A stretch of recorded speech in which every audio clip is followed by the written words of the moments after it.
मालेगांव महाराष्ट्र का एक छोटा सा शहर जहां गरीबी, धुआं और संघर्ष से भरी जिंदगी है। लेकिन इन्हीं लोगों के बीच कुछ ऐसे सपने देखने वाले भी थे जो मानते थे कि सिनेमा जिंदगी बदल सकता है। बिना किसी बजट, बिना सितारों और बिना उपकरणों के उन्होंने केवल जुनून के दम पर फिल्में बनाई। उनकी फिल्मों ने शहर को हंसाया, रुलाया और लोगों को पहली बार खुद को पर्दे पर देखने का एहसास दिलाया। जो कभी पैरोडी से शुरू हुआ था वही आगे चलकर दोस्ती और उम्मीद की कहानियां बन गया। मालेगांव महाराष्ट्र का एक छोटा औद्योगिक कस्बा जो अपने पावरलूम उद्योग, धुएं से भरे आसमान और कठिन जीवन के लिए जाना जाता है। लेकिन कारखानों की धूल और गरीबी के संघर्षों के बीच वहां कुछ असाधारण छुपा हुआ था।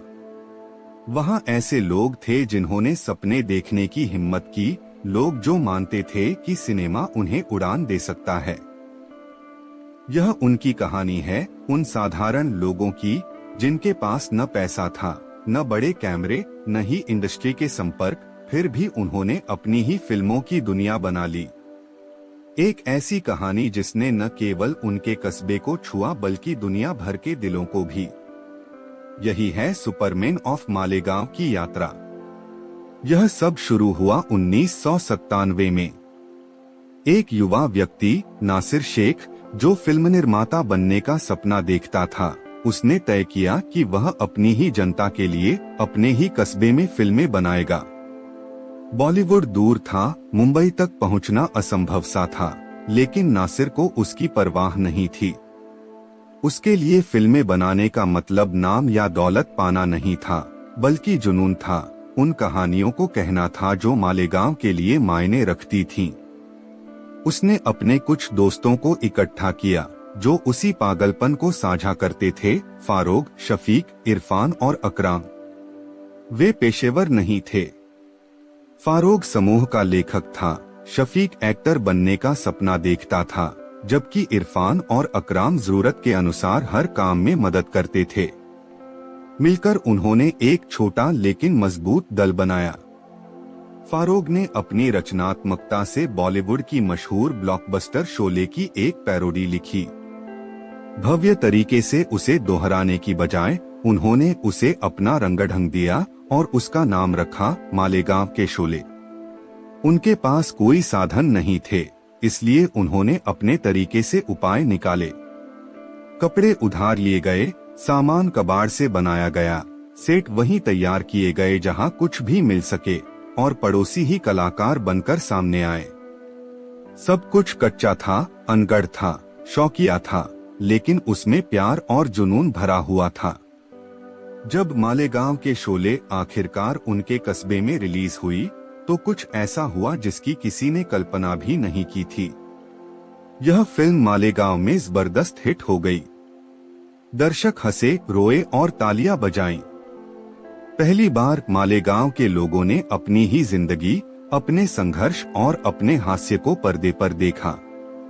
यह न बॉलीवुड था, न हॉलीवुड, लेकिन यह उनकी अपनी फिल्म थी और यही सबसे बड़ा फर्क था।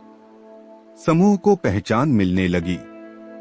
निर्देशक के तौर पर नासिर का नाम पूरे कस्बे में फैल गया। लेकिन सफलता के साथ मतभेद भी आए। फारोग, जिसने कहानी दी थी, पैरोडी से आगे बढ़ना चाहता था।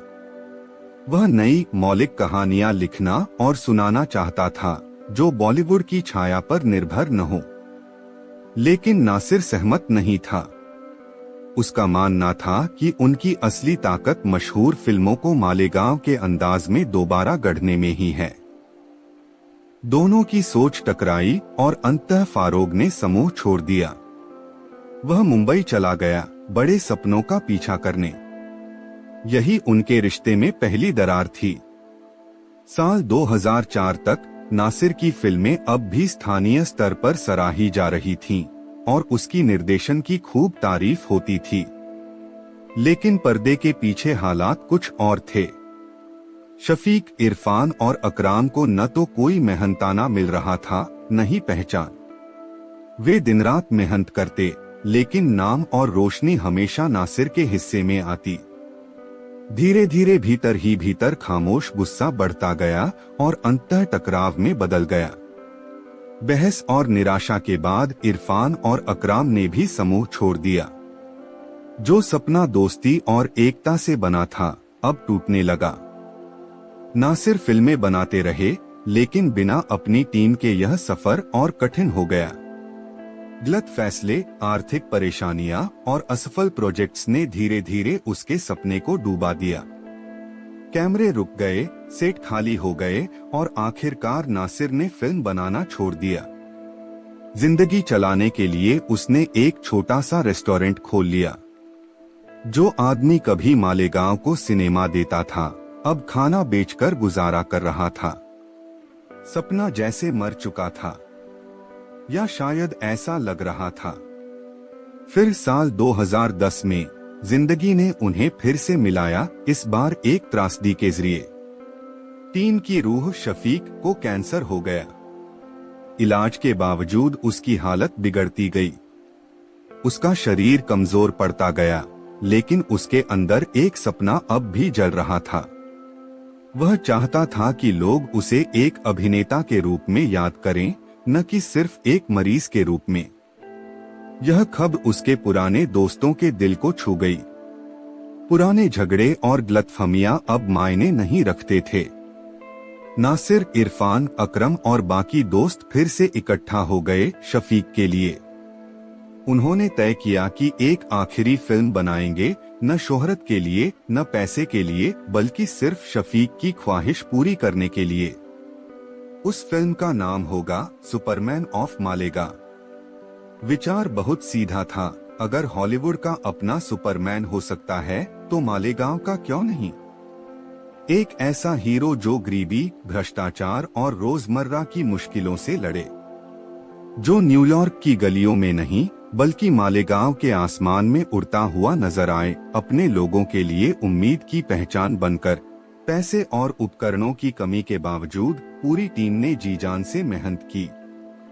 सस्ते कपड़े से कॉस्ट्यूम तैयार किए गए, रस्सियों और तारों से शफीक को उड़ाया गया।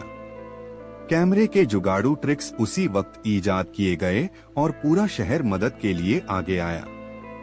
एक बार फिर वही जुनून लौट आया, और पहले से भी कहीं ज्यादा मजबूत। और इसी सब के बीच खड़ा था शफीक, कमजोर लेकिन अडिग। उसने अपने किरदार में सब कुछ झोंक दिया। उसके लिए यह सिर्फ अभिनय नहीं था, बल्कि जिंदगी थी, उसका आखिरी मौका अपना सपना जीने का। आखिरकार फिल्म पूरी हुई। शहर में एक छोटी सी स्क्रीनिंग का इंतजाम किया गया। परिवार, दोस्त, पड़ोसी और शुभचिंतक सब इकट्ठा हुए ताकि देख सकें कि इस समूह ने क्या बनाया है। जैसे ही प्रोजेक्टर की रोशनी झिलमिलाई, शफीक दर्शकों के बीच बैठा स्क्रीन पर नजरें गड़ाए रहा। वहाँ वह था, सुपरमैन की पोशाक पहने, मालेगांव के आसमान में उड़ता हुआ, लोगों को बचाता हुआ और सच्चे हीरो की तरह मुस्कुराता हुआ। उसकी आंखों से आंसू बह निकले। पहली बार उसने खुद को एक बीमार इंसान की तरह नहीं देखा, बल्कि उस हीरो की तरह जिसे वह हमेशा बनना चाहता था। हॉल तालियों से गूंज उठा। मालेगांव की जनता ने जश्न मनाया, लेकिन शफीक के लिए यह उससे कहीं बड़ा था। यह उसके सपने की पूर्ति थी। उन पलों में वह सिर्फ शफीक नहीं था, वह सुपरमैन था। सुपरमैन ऑफ मालेगांव की यात्रा केवल सिनेमा की नहीं थी। यह दोस्ती, एकता, सपनों और रचनात्मकता की शक्ति की कहानी थी।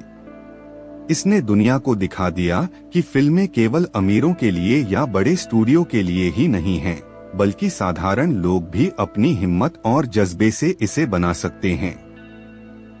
मालेगांव की फिल्में शायद कभी बॉलीवुड के बड़े बजट या हॉलीवुड के शानदार इफेक्ट्स से टक्कर न ले पाएं, लेकिन उनके पास एक दिल है। ऐसा दिल जो प्यार, जुनून और लोगों को खुशी देने की चाह से धड़कता है। नासिर, फरोग, शफीक, इरफान और अकरम की कहानी कड़वी मीठी है। उन्होंने लड़ाइयाँ की, बिछड़ गए, लेकिन आखिरकार एक सपने के लिए फिर से मिले।